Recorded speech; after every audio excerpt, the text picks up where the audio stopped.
going to go to Ehlers-Danlos.com, and they're going to learn everything they need to know and start spreading the word. Go to their doctors and start spreading the word with them, and then we'll get more people diagnosed, and it's going to change the world, and it starts here. That's right, it starts right here. How are you feeling? Are you feeling strong? No! That's right, Zebra strong. So thank you everybody for coming out. We're going to hang out. We're going to keep doing this for a while because we want the press to come. Pardon me? We've got people here that have been working to let everybody know from the top, all the way up to President Obama on down. We're hoping that Mayor Stephanie Rawlings-Blake will come so she can learn more about Ehlers-Danlos syndrome, and Health Commissioner Wen in Baltimore City who can come and learn more about Ehlers-Danlos syndrome so we can start to change lives.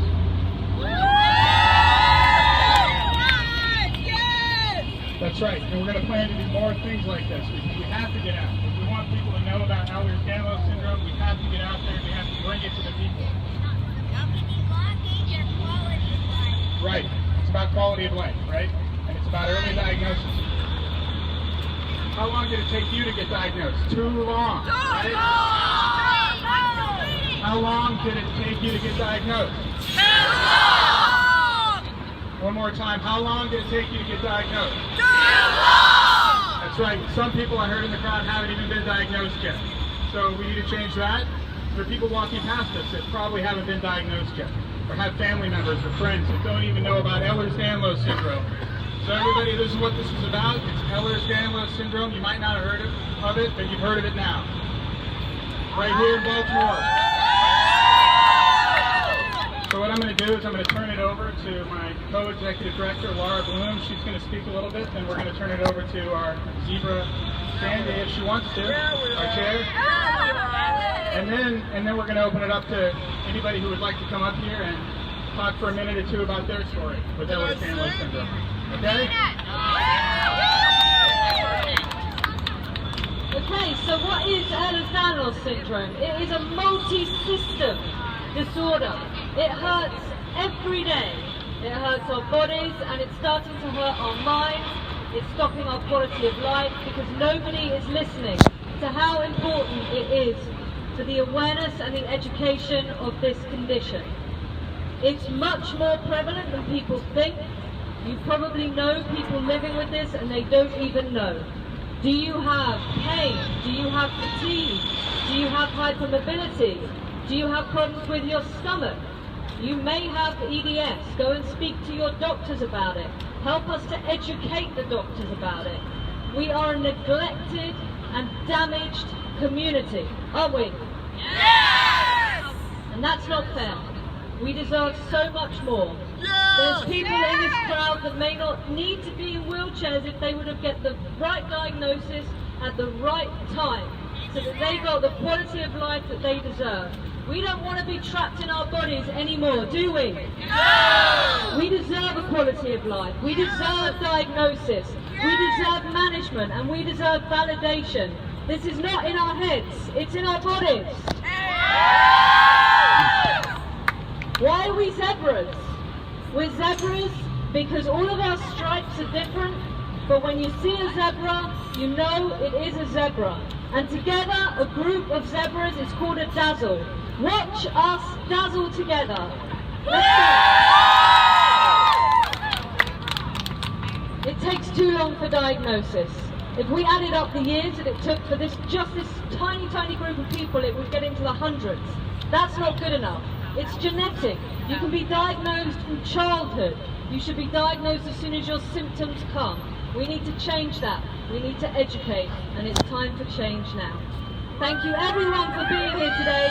Go and look at our website, Ehlers-Danlos.com, and fight together and dazzle together, because it really is, it's our time. Sandy, over to you. No? Sandy! Sandy! Sandy! Sandy! Sandy! Okay. Yeah. Really? Yeah. With the hat on. Really, I feel so incredibly dignified. Let me You look just say, beautiful. thank you. Do I need to put the head on to talk? Yeah. So I don't think I will do that. We are on the precipice of making huge, gigantic strides for you. I feel it. I just feel it. It's happening. We just need to keep the momentum going. We have huge momentum now, both in the medical community and in our patient community. We will make major changes over the next 10 years. I don't want to see the next generation of children suffering the way this generation has suffered. We can't let it happen. Each one of us needs to play a part. You go home, you think about what you, one person can do, and then you talk to all your friends who love you and get them to do one thing to help. It will exponentially spread, and we will get there so much faster. Spread the word, spread the zebra strength, make our invisible visible. Each one of you, please.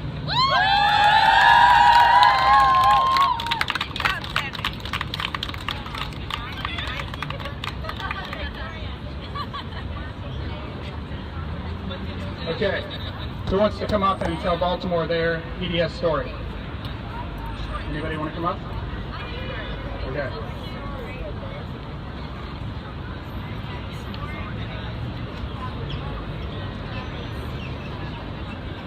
Hello, my name is Ethel Lativi. I have a story to tell you. I have had pain just about all my life. And of course, I started working at 5. I was born in El Salvador, so therefore I had to work. I had no chance to play with myself to find out that I was hypermobile until lately. Somebody asked me to do it, even though I'd seen it on my daughter. I never even realized. And of course, she was blamed all the time that she was mimicking me all the time, just saying she wants more attention. This is what happened to me, and fortunately, I'm not as bad as she is right now, but I'm hoping to see some, at least, levels on her problem. And for myself, I am praying for me because I am the only person she has taking care of her, and it's not easy. I myself have the disease, so therefore it's difficult for me to work that many days a week just to support all of her care and all of her necessities.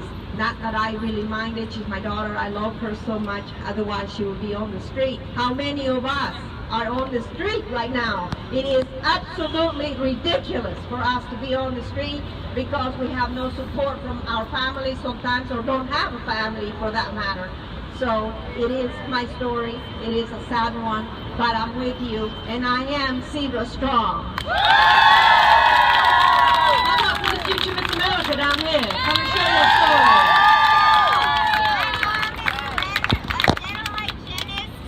Check this out. I mean, please. We'll have to forgive her for not wearing her t-shirt, right? So my name is actually not Miss White Oak. My name is Victoria Graham. At the age of 13, after a 3-year struggle, I was diagnosed with Ehlers-Danlos syndrome. I had doctors tell me that everything was in my head, which I'm sure you guys have heard. I've had doctors tell me that if I was having a 9 out of 10 pain, they'd be pulling me off the ceilings, which I'm sure you guys have heard. I've had doctors shrug me off and ask me, L what? How do you pronounce that? And I've had to spell it to them, and they've had to Google it while I'm in their office. And I think that needs to end. I see kids here, and when I was 13, I was part of the Ehlers-Danlos Kids and Teens Ambassador Program. And I've taken that to heart. As I've grown up, I've taken on this role when I probably shouldn't have. I have stood on stage in heels that are a little bit bigger than this. And I perform a monologue where girls are in fabulous dresses. I wear a hospital gown because I think someone needs to stand on stage and say, look at me. I have an invisible illness. I exist, and somebody needs to hear me. And I want to say that it's really, really easy to stand here when we're all together and say that we are zebra strong. But when we go home to our communities, when you're sitting in your classroom, when you're sitting at work, when you're sitting by yourself, it's not always easy to be zebra strong. But when you're sitting there by yourself, remember that each one of the people here are just like you. They're sitting in their rooms all alone, and they're questioning, Why do I hurt? Why does this happen to me? And they're wondering, why is this happening? Why are we being ignored? But in that moment, I want you to remember that you have stripes. My platform is called But You Don't Look Sick, which is something that every single one of us has heard time and time again. And it's time to make invisible illnesses visible, starting with Ehlers-Danlos syndrome. So as you go home, remember that you are not alone. You have every single one of us. I mean, it could be 2 in the morning, you can call me up if you're feeling that way. But remember that you are important, you are zebra strong, and you are part of our dazzle. Who's next? Who wants to share their story? We have someone coming around. You're going to be next? I want you next. My name is Michelle Hardy. I'm 24 and I've been showing severe symptoms since I was 14. It took me 9 years to get a diagnosis of Ehlers-Danlos syndrome, and during that time it was really hard for me, and I wrote a poem. So this is my poem about wanting a diagnosis. I wrote it when I was waiting for a very important test to come back. So just one moment, I'm a little bit technologically challenged. Here we go. Needles. Little teeth flash greedily. They twinkle and twist, diving in. Blood, endless blood, drips. It drops, falls, cascades, flows, swirling into chaos and confusion. It fills tiny vials, leaving nothing behind. I am pale, I am weak, I am bloodless. My eyes are wet, my heart is angry. I want to hear screams, feel pain that is not my own. Now the needles are gone and my hands are bloody, and I am left waiting. I have hope, but mostly I have fear. I don't want more emptiness. Tension rises, my chest falls, my hands shake. I hope this time the needle breaks. So that's my poem. It finally broke. I have Ehlers-Danlos syndrome, and so many people do, and I have hope. And I still have fear. Fear for all of the people who still need a diagnosis. Fear for the people who will die before they get help. And fear for the people like me who switch back and forth between a wheelchair and don't know if they'll be able to walk again. So thank you, and awareness is important. Ehlers-Danlos syndrome. Hey, you're up. We're going to have another poem now. Is it Bessie? Yes. Hey, Bessie. I like pink. Hello. My name's Beth, and I have Ehlers-Danlos syndrome right now. So I'm going to be reading a poem. It's not going to be the last one, but I wake up every morning feeling like I have 10 pounds on every limb, and I'm constantly torn between I can't let this disease rule my life, and I have to listen up to my body and do what it says. And if you still have energy after walking up the stairs, your opinion about my chronic pain is irrelevant.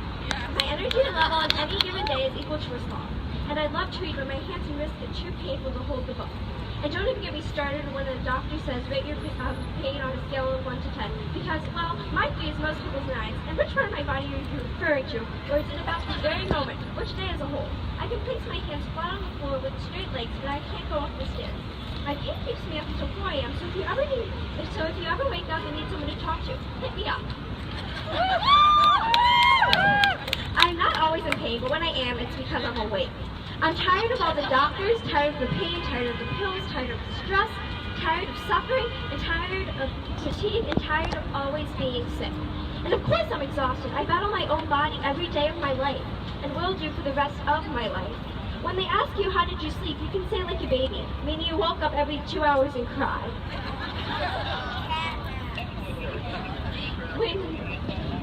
I get very upset when a healthy person says they know how to fix my illness.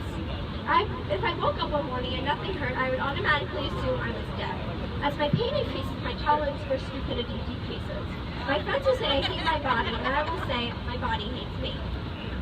What I'm trying to say is be understanding of those who suffer chronic pain. It's beyond exhausting, physically, mentally, and emotionally. Do not get angry with them. It's not their fault. It will only make them feel worse. No one chooses the chronic pain life. Please be patient.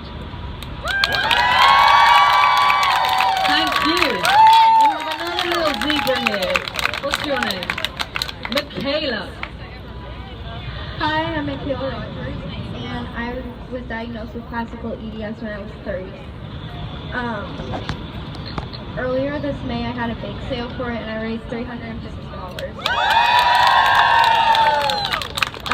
I dislocate my knees easily, and I tear easily, and I don't want anybody else to go through this. So please donate money, and please look up EDS whenever you get the chance.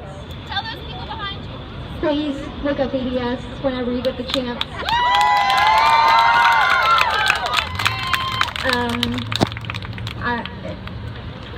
It's hard, but you'll get through it. And stay super strong. We have to remember that it's Ehlers-Danlos syndromes, and we are all different. There is the classical type where your skin tears. It is made of paper. There is the vascular type where your internal organs can tear and you die. There is the hypermobile type that is, we can't even begin to guess how underdiagnosed it is. We are representing so many different types of this condition, so many different types of experiences. It's a big spectrum, and we need help today, don't we? Who else will share their story?